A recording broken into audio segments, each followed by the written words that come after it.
জিহাদ ও শাহাদাতের 1 নং ফজিলত হলো, একজন মুজাহিদ যখন আল্লাহর রাস্তায় জিহাদ করে তখন ওই সময় ওই মুজাহিদের যত কাজ আছে সবগুলো আমলে সালেহ, নেক আমলে পরিণত হয়। সুবহানাল্লাহ। তার মানে সে দুনিয়াবি যে কাজগুলো করে সেগুলো আমল হয়। যেরকম তার ক্ষুধা লাগছে, সে খাবার খাচ্ছে, তার তৃষ্ণা লাগছে, সে পানি পান করছে, সে গরমে ক্লান্ত হয়ে যেতেছে, যত ধরনের তার কাজ আছে, প্রস্রাব করতে যাচ্ছে, পায়খানা করতে যাচ্ছে, এই সবগুলো তার আমলে সালেহে পরিণত হয়। তার মানে এইসব কাজগুলো যদি নেক আমল হইতো তাহলে নেক আমল করলে যে পরিমাণ সওয়াব পেত সেই পরিমাণ সওয়াব তার আমল নামায় আল্লাহ তাআলা লিখে দেন। প্রমাণ কি? প্রমাণ হলো পবিত্র কোরআনুল কারীমের একটি সূরা আছে, সূরাতুত তাওবা। এই সূরা তাওবার 120 ও 121 নং আয়াত। আল্লাহ তাআলা বলতেছেন, মা কানা লি আহলিল মাদিনাতি ওয়া মান হাওলাহুম মিনাল আ'রাবি, মদিনার অধিবাসী ও মদিনার আশপাশে যেই গ্রামের বসবাসকারী ব্যক্তিরা আছে তাদের জন্য শোভা পায় না, আইয়াতাখাল্লাফু আর রাসূলিল্লাহি, যে তারা আল্লাহর রাস্তা থেকে পেছনে থাকবে। আইয়াতাখাল্লাফু আর রাসূলিল্লাহি, যে তারা রাসূলের সহগামী তথা যুদ্ধে যাওয়া থেকে পেছনে থাকবে। অর্থাৎ আল্লাহ তাআলা এটা বুঝাচ্ছেন যে যারা মদিনার অধিবাসী এবং মদিনার আশপাশে যারা বসবাস করে এদের কারোর জন্য উচিত না যে তারা ঘরে বসে থাকবে আর রাসূল একাই জিহাদে যাবে। এটা কিন্তু শোভা পায় না। কেন? যালিকা বিআন্নাহুম লা ইসিবুহুম যামাউন ওয়ালা নাসাবুন ওয়ালা মাখমাসাতুন ফি সাবিলিল্লাহ। এই কারণেই যে যখন তারা আল্লাহর রাস্তায় জিহাদে যাবে, জিহাদে গিয়ে যেই তৃষ্ণা, যেই কষ্ট, যেই ক্ষুধা তাদেরকে স্পর্শ করবে, ওয়ালা ইয়াতাউনা মাউতিআন ইয়াগীযুল কুফারা, এবং জিহাদে যেতে গিয়ে তারা যে জমিনে পা দিবে সে পা দেওয়ার কারণে, কদম ফেলার কারণে কাফেররা যে রাগান্বিত হবে, এই পা ফেলাটাও, ওয়ালা ইয়ানালুনা মিন আদুওয়িন নাইলান ইল্লা কুতিবা লাহুম বিহি আমালুন সালিহ, এবং যুদ্ধের মাঠে গিয়ে শত্রুদের কাছ থেকে যা তারা পায়, কি পায়? পরাজয় অথবা জয়। পরাজয় বরণ করলে আবার হয় সেখানে বন্দী হবে, জয় হলে তারা মালে গনিমত নিয়ে আসবে, অথবা শাহাদত বরণ করবে। যাই কিছুই হোক না কেন, ইল্লা কুতিবা লাহুম বিহি আমালুন সালিহ, তাদের এই সব কাজগুলো আমলে সালেহ, নেক আমলের অন্তর্ভুক্ত। ইন্নাল্লাহা লা ইউযিউ আজরাল মুহসিনিন, আর এমন মুজাহিদরা সৎকর্মশীল, আর আল্লাহ তাআলা মুজাহিদদের এবং সৎকর্মশীলদের আমলগুলোকে নষ্ট করেন না। তাহলে এটা হচ্ছে 120 নং আয়াত। 21 নং আয়াত হলো, ওয়ালা ইনফিকুনা নাফাকাতান সগীরাতান ওয়ালা কাবীরাতান, মুজাহিদরা জিহাদে গিয়ে আল্লাহর রাস্তায় যে ছোট বড় খরচগুলো করে, ওয়ালা ইয়াকতাউনা ওয়াদিয়ান, এবং যে জমিনগুলো অতিক্রম করে, এই সবগুলো ইল্লা কুতিবা লাহুম বিহি আমালুন সালিহ, এই সবগুলোর বিনিময়ে নেক আমল লেখা হয়। ইয়াজজিয়াহুমুল্লাহু আহসানা মা কানু ইয়ামালুন। কেন নেক আমল হিসেবে এগুলোকে গণ্য করা হয়? এই জন্যই যে যাতে করে আল্লাহ তাআলা তাদের এই আমলগুলোর উত্তম প্রতিদান দান করতে পারেন। তাহলে 120 এবং 121 সূরা তাওবার এই দুই আয়াত দ্বারা আমরা এটা বুঝতে পারলাম যে আল্লাহ তাআলা এই দুই আয়াতে মদিনাবাসী এবং মদিনার আশপাশে যারা ছিল তাদেরকে বলছে যে তারা যেন যুদ্ধে যায় রাসূলের সাথে, এবং রাসূলের জন্য সেগুলো যেন তারা চায় যেগুলো নিজেদের জন্য চায়। যাওয়ার পরে যুদ্ধে যে কষ্ট, যে ক্ষুধা, যে তৃষ্ণা এবং যে জমিনে কদম ফেলবে, এই সবগুলো নেক আমলে পরিণত হবে এবং এগুলোর বিনিময়ে আল্লাহ তাআলা তাদেরকে প্রতিদান দান করবেন। সুতরাং এই দুই আয়াত দ্বারা এটা প্রমাণিত হয় যে একজন মুজাহিদ যখন জিহাদে যায় তখন তার সব কাজগুলো নেক আমলে পরিণত হয়। তাহলে এটার দ্বারা আমরা কি বুঝতে পারলাম? 1971 সনে আমাদের বাংলাদেশ স্বাধীন করতে যে সমস্ত ভাইয়েরা রক্ত দিয়েছিল, জীবন দিয়েছিল, জীবন দেয় নাই, বেঁচে ছিল যারা মুজাহিদ ছিল, মুক্তিযোদ্ধা যারা, প্রকৃত মুক্তিযোদ্ধা যারা, তারা সবাই এই 1 নং সওয়াব পাবে। অর্থাৎ তাদের ওই সময়কার যত কাজ, সবগুলো কাজ তাদের নেক আমলে পরিণত হয়েছিল। সুবহানাল্লাহ।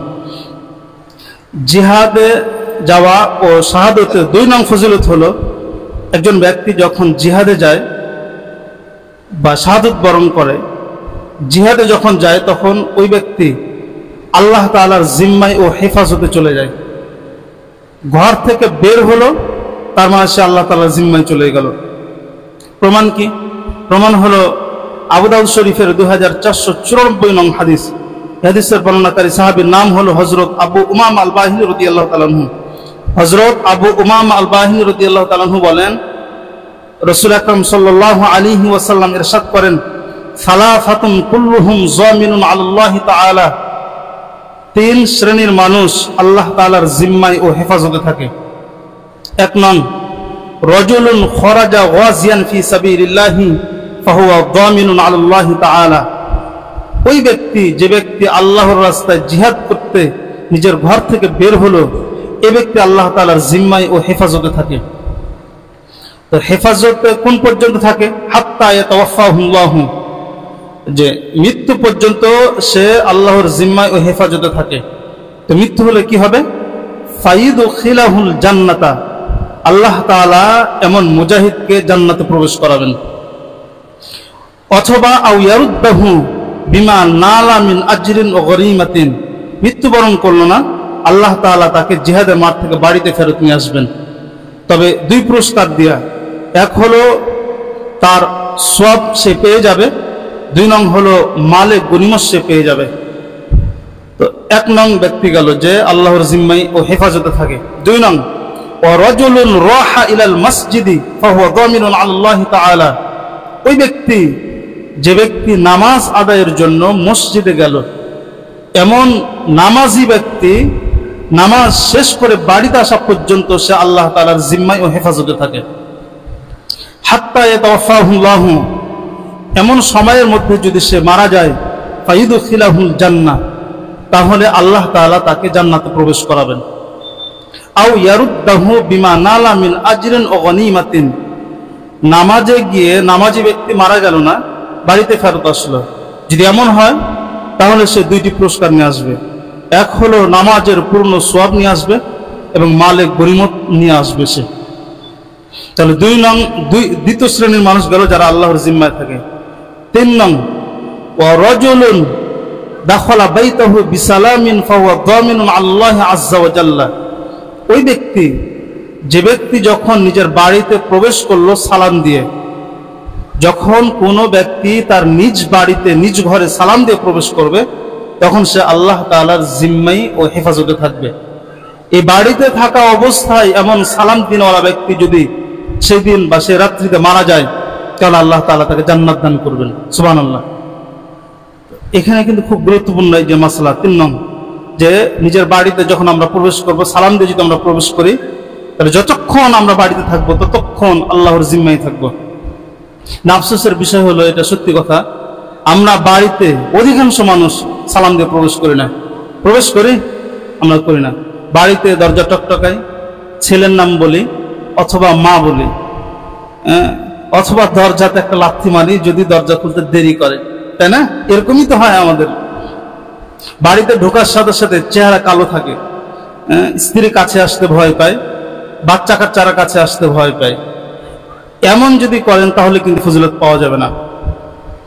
সালাম দিয়ে প্রবেশ করা এবং মুখে সবসময় হাসি রাখা, স্ত্রীকে সালাম দেওয়া, বাচ্চা কাচ্চারা থাকলে তাদেরকে সালাম দেওয়া, মা বাপকে সালাম দেওয়া। আল্লাহ তাআলা আমাদেরকে সালাম দিয়ে বাড়িতে প্রবেশ করার তৌফিক দান করুন, আমিন। তাহলে এই হাদিসের মধ্যে আল্লাহর রাসূল 3 ব্যক্তির কথা বলছে আল্লাহ তাআলার জিম্মায় থাকে, হেফাজতে থাকে। 3 ব্যক্তির, 1 ব্যক্তি যে মুজাহিদ আল্লাহর রাস্তায় জিহাদ করতে যায়, সে ব্যক্তি আল্লাহ তাআলার জিম্মায় ও হেফাজতে থাকে।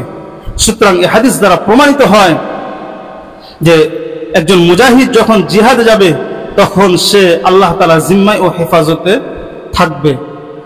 এর দ্বারা আমরা এটাও বুঝতে পারলাম স্বাধীনতা যুদ্ধের সময় যে সমস্ত ভাইয়েরা জিহাদ করেছিল, যুদ্ধ করেছিল পাক হানাদার বাহিনীদের বিপক্ষে, তারা তৎকালীন সময়ে সবাই আল্লাহ তাআলার জিম্মায় ও হেফাজতে ছিল। সুতরাং যারা মারা গেছে তারা সরাসরি জান্নাতে গেছে, এবং যারা ওখান থেকে ফেরত এসছে ভালোভাবে, তারা দুই পুরস্কার নিয়ে আসছে।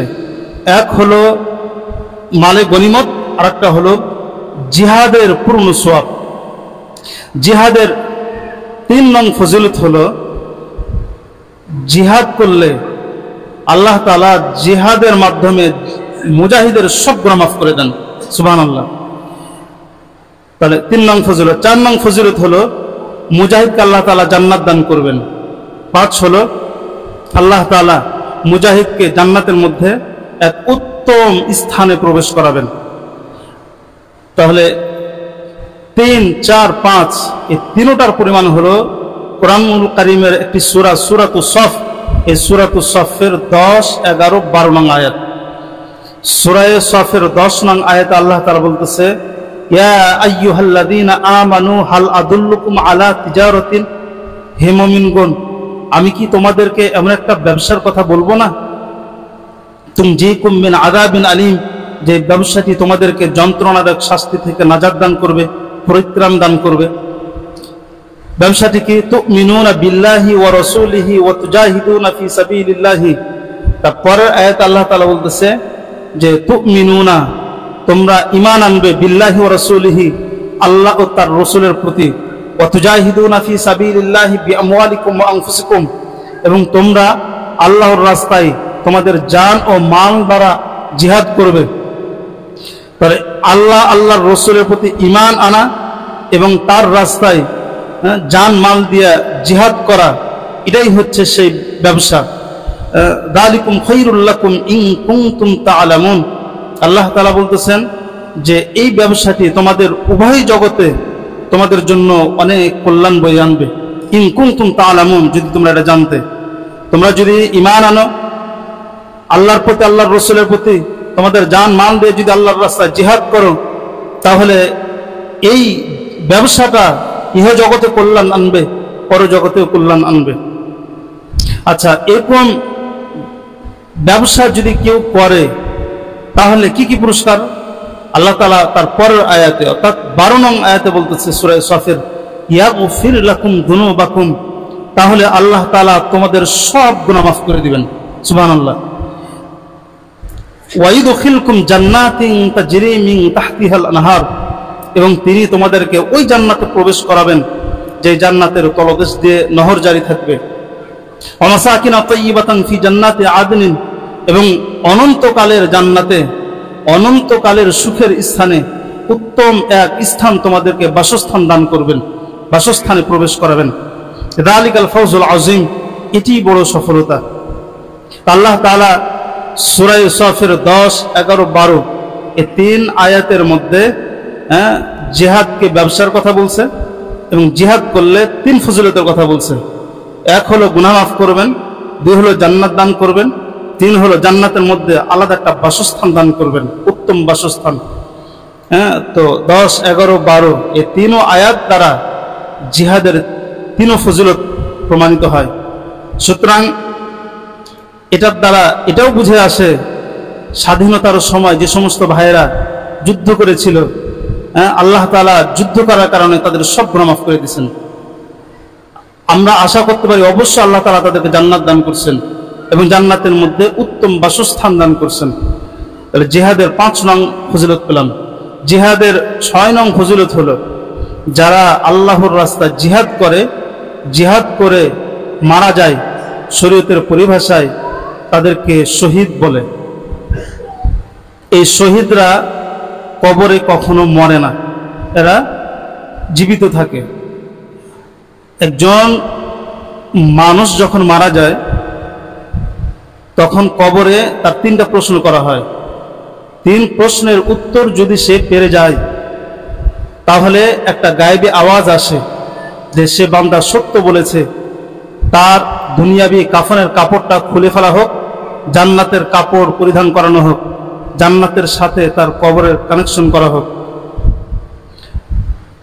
যখন তার জান্নাতের সাথে কানেকশন হয় তখন সে একটা ঘুম দিবে। হাসরের মাঠে কিয়ামতের দিন যখন ইসরাফিল আলাইহিস সালাম ফুঁ দিবে, তখন ওই সময় ফুঁ শুনে সে উঠবে, এর আগে সে ঘুমাইতে থাকবে। আর যদি মানুষটা বদকার হয়, খারাপ হয়, তখন প্রশ্নের মুনকার নাকিরের তিনও প্রশ্ন উত্তর সে দিতে পারে না। ফলে আসমান থেকে একটা আওয়াজ আসে, বান্দা মিথ্যে কথা বলতেছে, তার দুনিয়ার যে কাফনের কাপড় সেটা খুলে ফেলা হোক, তার কবরটাকে জাহান্নামের সাথে কানেকশন করা হোক। তো জাহান্নামের সাথে কানেকশন করা হয়, শাস্তি সে পেতে থাকে।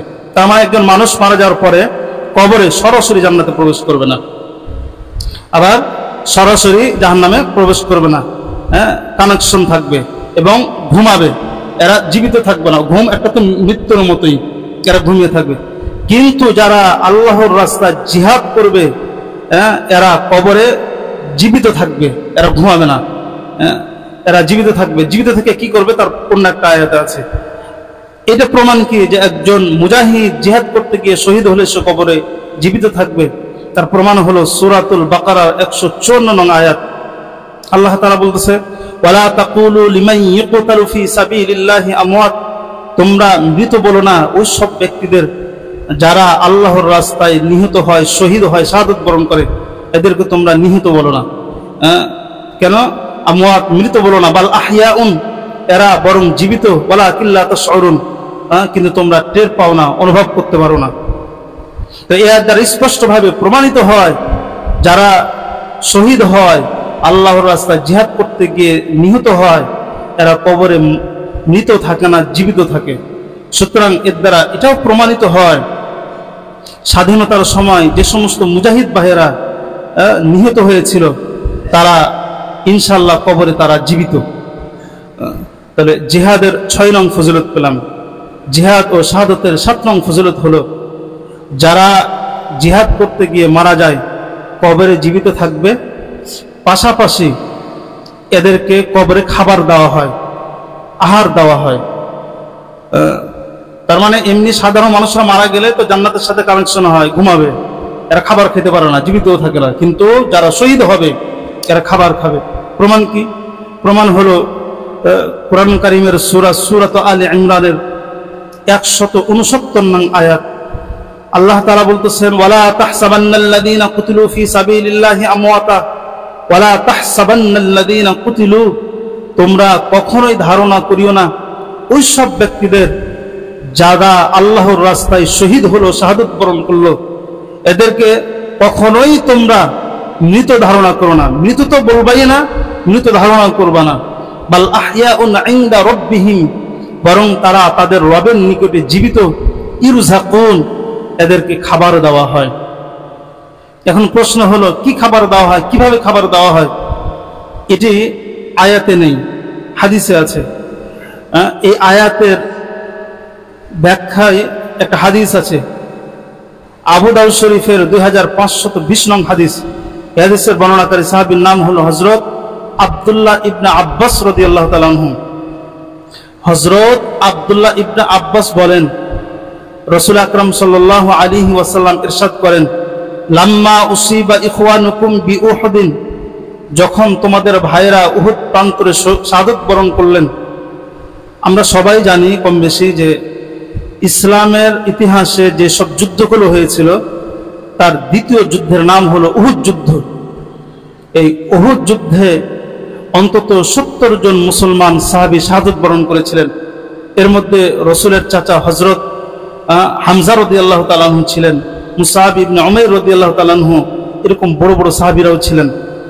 তো যখন সাহাবীরা মারা গেল, এদের ব্যাপারে আল্লাহ রাসূল বলতেছে সাহাবায়ে কেরাম যারা বেঁচে ছিলেন তাদেরকে কেন্দ্র করে, লাম্মা উসিবা ইখওয়ানুকুম বিউহুদিন, যখন তোমাদের ভাইরা 70 জন ভাইরা উহুদ প্রান্তরে শাহাদাত বরণ করলেন, জাআলাল্লাহু আরওয়াহাহুম ফি আজওয়াফি তায়রিন খুদরিন, তখন আল্লাহ তাআলা তাদের রূহগুলোকে সবুজ রঙের এক পাখির মধ্যে আল্লাহ তাআলা প্রবেশ করায় দিলেন। অর্থাৎ শাহাদাত বরণ করার পরে তাদের রূহগুলোকে আল্লাহ তাআলা সবুজ রঙের একটা পাখিতে প্রবেশ করালেন। প্রবেশ করায় কি করলো, পাখিগুলোকে জান্নাতের মধ্যে ছেড়ে দিলেন। তো জান্নাতে গিয়ে তারা কি করতেছিল, তারিদু মিন আনহারিল জান্নাহ, জান্নাতের নহর থেকে তারা পানি পান করে।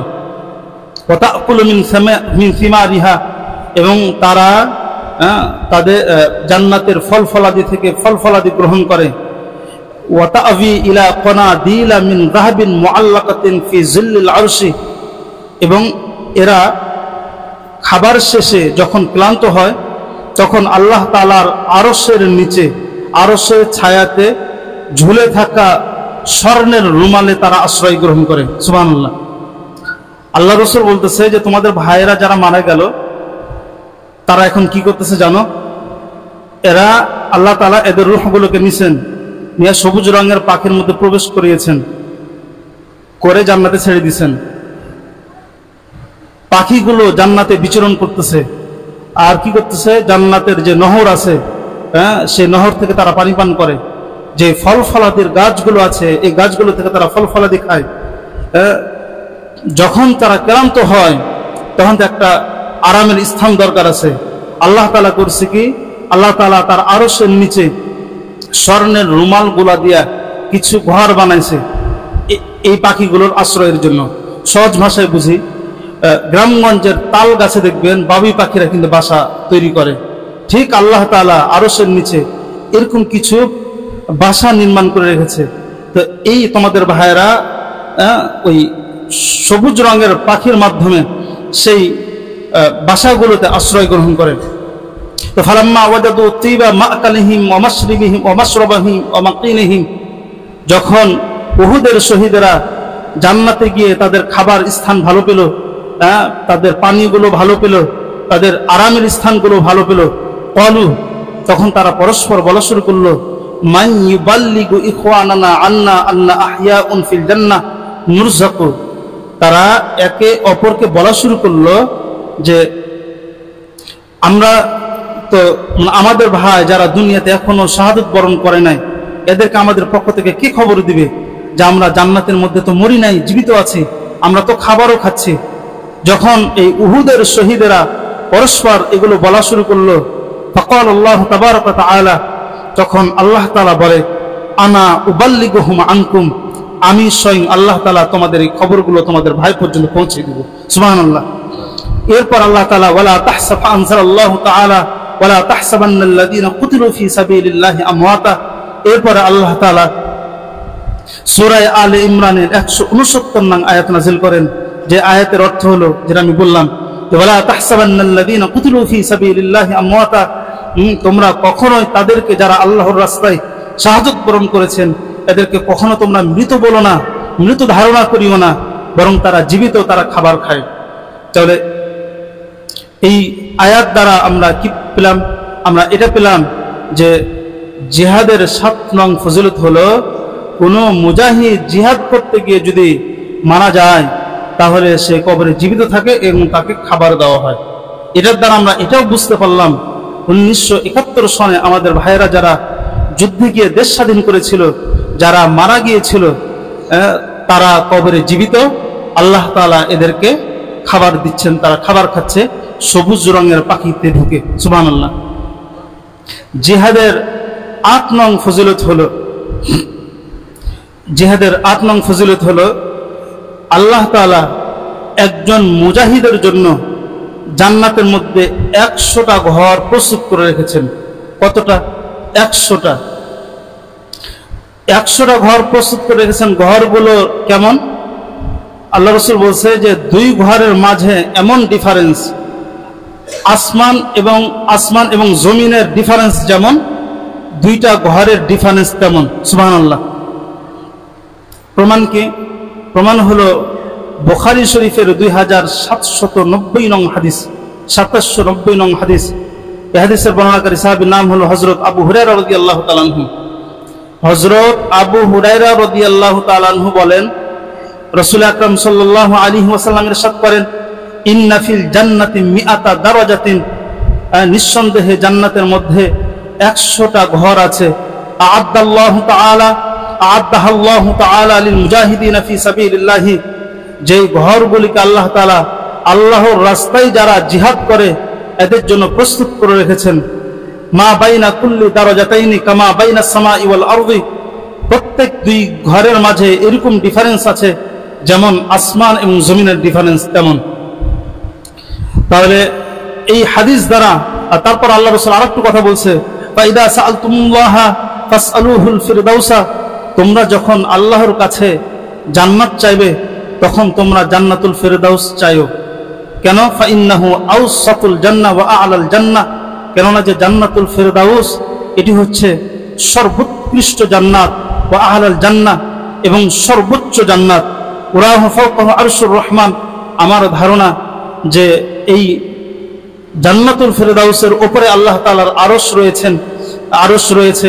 ওয়ামিনহু তাফাজ্জারু আনহারুল জান্নাহ, এবং এই জান্নাতুল ফিরদাউস থেকেই কোরআন ও হাদিসে যত নহরের কথা বলা হয়েছে যে জান্নাতের মধ্যে একটা নহর আছে, এই নহরের সূচনা ওই জান্নাতুল ফিরদাউস থেকেই হয়েছে। আল্লাহর রাসূল এটা বুঝাচ্ছে যে তোমরা যখন আল্লাহর কাছে জান্নাত চাইবে দোয়াতে, তোমরা সবসময় বলিও যে আল্লাহ তুমি আমাকে জান্নাতুল ফিরদাউস দান করো। তো এই হাদিসের মধ্যে আমরা যেটা বুঝতে পারলাম সেগুলোর একটি হলো যে আল্লাহ তাআলা মুজাহিদদের জন্য 100টা ঘর নির্মাণ করে রেখেছেন। 100টা ঘরের মানে ডিফারেন্স হলো একটা আরেকটার থেকে আসমান জমিনের ডিফারেন্স যেমন, এবং এই ঘরগুলো কাদের জন্য? আল্লাহর রাস্তায় যারা জিহাদ করে তাদের জন্য। সুতরাং এটার দ্বারা আমরা এটাও বুঝতে পারলাম স্বাধীনতা যুদ্ধের সময় আমাদের ভাই বোন মা বোনরা যারা শাহাদত বরণ করেছিলেন তাদের জন্য আল্লাহ তাআলা 100টা ঘর নির্মাণ করে রেখেছেন। সুবহানাল্লাহ।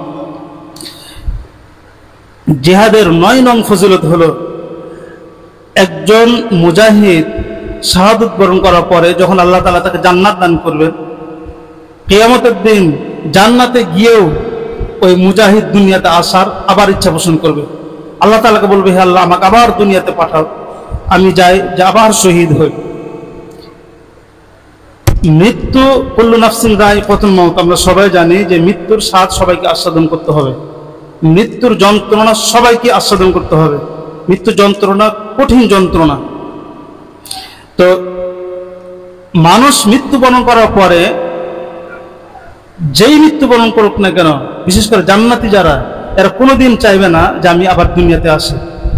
কিন্তু যারা শহীদ হবে এরা মৃত্যুবরণ করে কি পরিমাণ যে স্বাদ পায়, এরা জান্নাতে যাওয়ার পরে আল্লাহ তাআলাকে বলবে, হে আল্লাহ আমি আবার দুনিয়াতে যাই, আবার তোমার দ্বীনের জন্য, তোমার দ্বীনের ঝান্ডা উঁচু করার জন্য আমার দেহের রক্ত বিলায় দিয়ে আমার জানটা আবার কুরবান করি, এরকম তামান্না এবং আকাঙ্ক্ষা করতে থাকবে। তার মানে জিহাদের 9 নং ফজিলত হলো মুজাহিদরা জান্নাতে যাওয়ার পরেও আবার শহীদ হতে চাইবে, আল্লাহর জন্য কুরবান হতে চাইবে। এটাও একটা তাদের ফজিলত, জিহাদের ফজিলত। প্রমাণ কি? প্রমাণ হলো হাদিসের একটা কিতাব আছে, কিতাবের নাম হলো মুসনাদে আহমদ। এই কিতাবের 13,162 নং হাদিস। এই হাদিসের বর্ণনাকারী সাহাবীর নাম হলো হযরত আনাস ইবনে মালিক রাদিয়াল্লাহু তাআলা আনহু। হযরত আনাস ইবনে মালিক বলেন, রাসূল আকরাম সাল্লাল্লাহু আলাইহি ওয়াসাল্লাম ইরশাদ করেন, ইউতা বির রাজুলি ইয়াউমাল কিয়ামাতি মিন আহলিল জান্নাহ, কিয়ামতের দিন জান্নাতীদের মধ্য থেকে একজন ব্যক্তিকে আল্লাহর সামনে আনা হবে, আল্লাহর সামনে আনা হবে। ফায়াকুল লাহুম, আল্লাহ তাআলা ওই জান্নাতি ব্যক্তিকে বলবে, ইয়া ইবনা আদম, হে আদম সন্তান, কাইফা ওয়াজাদতা মানজিলাকা, তুমি তোমার জান্নাতে কেমন স্থান পেয়েছো? অর্থাৎ একজন শহীদ যে শাহাদত বরণ করার কারণে জান্নাতে যাবে, বা একজন জান্নাতি যখন জান্নাতে যাবে তাকে আল্লাহর সামনে আনা হবে কিয়ামতের দিন। আল্লাহ বলবে যে হে আমার বান্দা আদম সন্তান, তুমি তোমার স্থান জান্নাতে কেমন পেয়েছো? ক্বালা ফায়াকুলু, তখন আদম সন্তান বলবে, আই রব্বি খায়রু মানজিলিন, হে আমার প্রতিপালক আমি তো আমার স্থানটাকে অনেক ভালো পেয়েছি। ফায়াকুলু, তখন আল্লাহ তাআলা ওই জান্নাতি শহীদ ব্যক্তিকে বলবে, সাল ওয়া তামান্না, তুমি আমার কাছে কিছু চাও এবং আকাঙ্ক্ষা করো।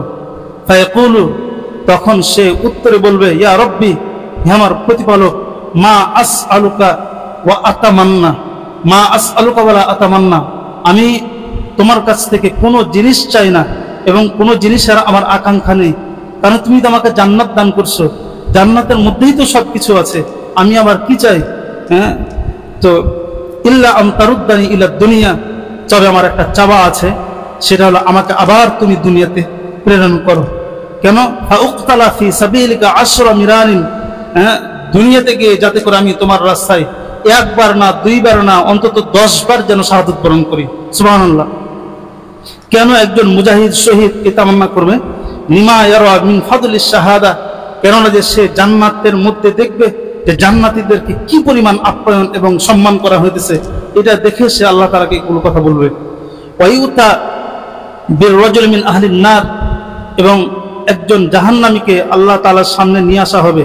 ফায়াকুলু লাহুম, আল্লাহ তাআলা জাহান্নামীকে বলবে, ইয়া ইবনা আদম, হে আদম সন্তান, কাইফা ওয়াজাদতা মানজিলাকা, তুমি জাহান্নামে তোমার স্থানটা কেমন পেয়েছো?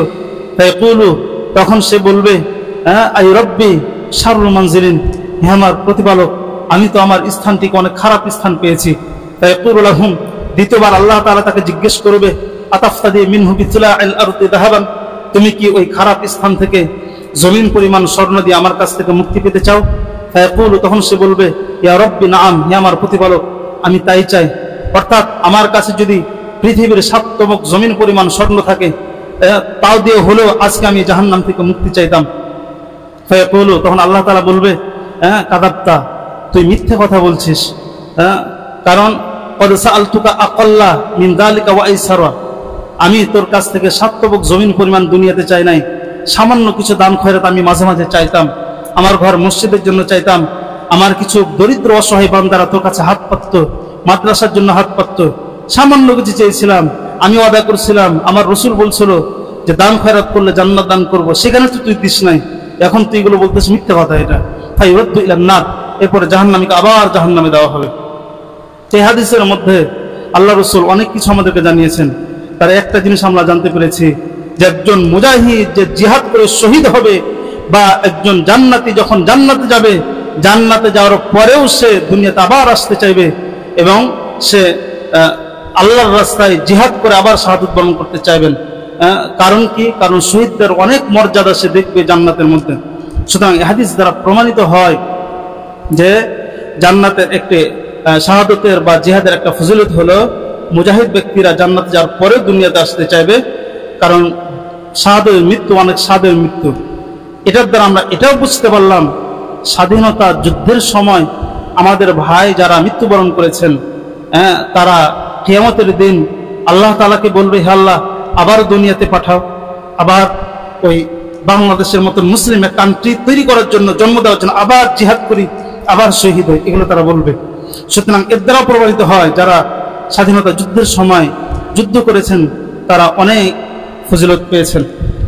জিহাদের 10 নং ফজিলত হলো একজন মুজাহিদ সে নিজের জান এবং মালকে জান্নাতের বিনিময়ে বিক্রি করে দেয়।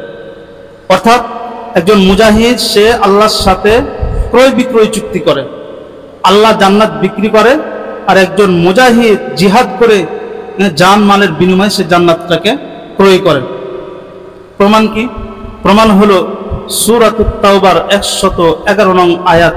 আল্লাহ তাআলা বলতেছে, ইন্নাল্লাহা আশতারা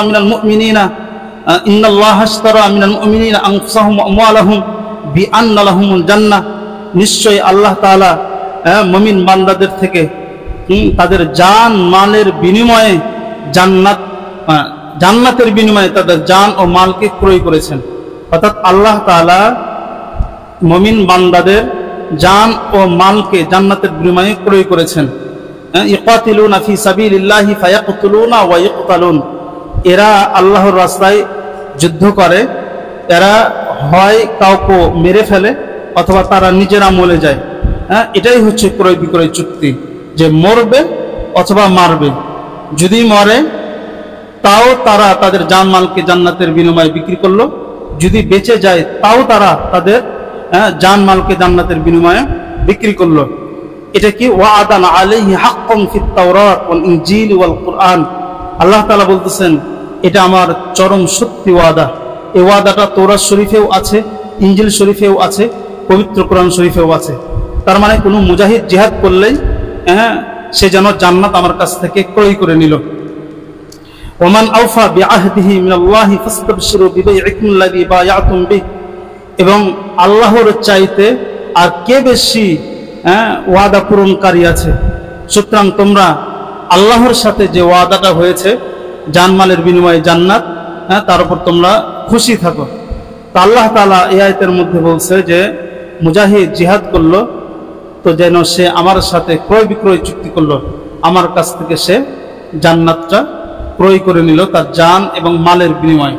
সুতরাং এর দ্বারা প্রমাণিত হয় আমাদের মুজাহিদ ভাইয়েরা যারা স্বাধীনতা যুদ্ধের সময় যুদ্ধ করেছেন 1971 সনে, মা বোনেরা ভাইয়েরা যারা জীবন দিয়েছেন, রক্তদান করছেন, তারা সবাই ইখলাসের সাথে যারা যুদ্ধ করেছে সবাই তারা আল্লাহর কাছ থেকে জান্নাতটা কিনে নিয়েছেন। সুবহানাল্লাহ। তাহলে আজকে আমরা আলোচনার দ্বারা কি বুঝতে পারলাম? আমরা বুঝতে পারলাম যে 1971 সনের ডিসেম্বর মাসে যে একটা বিজয়ী লাভ হয়েছিল, তার পেছনে আমাদের অনেক ভাই, অনেক বাবা, অনেক মা, অনেক বোনের অবদান ছিল। কেউ হয়তো জীবন দিয়েছেন, কেউ হয়তো বেঁচে আছেন। যারা যাইভাবেই থাক না কেন, তারা যে ত্যাগ এবং তিতিক্ষাটা করেছে এটাকে শরীয়তের পরিভাষায় জিহাদ বলে, এবং এই জিহাদের অনেক ফজিলত রয়েছে। সেই ফজিলতগুলোর মধ্যে থেকে আমি আজকে 10টা আলোচনা করলাম। এই 10টি ফজিলত আশা করা যায় আমাদের ওই ভাইয়েরা পেয়েছে। আমরা আল্লাহ তাআলার কাছে দোয়া করবো আল্লাহ তাআলা যেন তাদেরকে এই জিহাদের যত ফজিলত আছে সবগুলো তাদের আমলনামায় দান করুন, আমিন। আল্লাহ তাআলা তাদেরকে জান্নাতের সুচ্চ মাকাম দান করুন, আমিন। এবং তারা আমাদেরকে রক্তের বিনিময়ে যে দেশ জন্ম দিয়ে গিয়েছেন, উপহার দিয়ে গেছেন, সে দেশের যথাযথ কদর করার তৌফিক দান করুন, আমিন। ওয়া আখিরু দাওয়ানা আলহামদুলিল্লাহি রাব্বিল আলামিন।